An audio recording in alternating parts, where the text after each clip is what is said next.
Palakkad പൊൽപ്പുള്ളിയിൽ car പൊട്ടിത്തെറിച്ച് പൊള്ളലേറ്റ് മരിച്ച കുട്ടികളുടെ മൃതദേഹം ഇന്ന് പോസ്റ്റ്മോർട്ടം ചെയ്യും.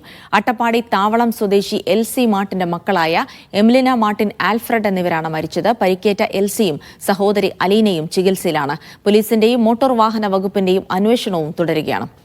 സാജിദ് അജ്മൽ വിവരങ്ങൾ നൽകും. സാജിദ്, ഷോർട്ട് സർക്യൂട്ടാണ് അപകട കാരണമെന്നുള്ള പ്രാഥമിക നിഗമനങ്ങളായിരുന്നു വന്നത്. അതിൽ കൂടുതൽ അന്വേഷണങ്ങൾ നടക്കുന്നു. ഇപ്പോൾ പരിക്കേറ്റ എൽസിയുടെയൊക്കെ അവസ്ഥ എന്താണ്? കുട്ടികളുടെ പോസ്റ്റ്മോർട്ടവുമായി ബന്ധപ്പെട്ടുള്ള വിവരങ്ങൾ എന്തൊക്കെ സാജിദ്?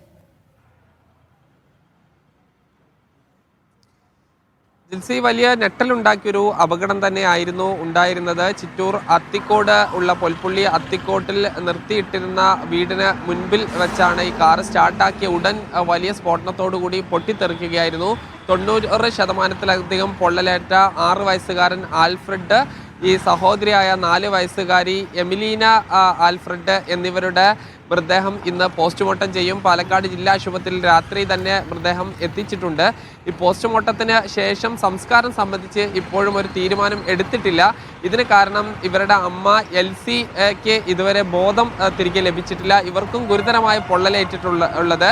ഇവരോട് കൂടി ഈ വിഷയം ധരിപ്പിച്ച ശേഷം സംസ്കരിക്കാം എന്നുള്ളതാണ്. ഇവർ ഈ ചിറ്റൂരാണ്, ഈ പൊൽപ്പുള്ളിയാണ് താമസമെങ്കിലും ഇവരുടെ എൽസിയുടെ വീടുള്ളത് അട്ടപ്പാടി താവളത്താണ്.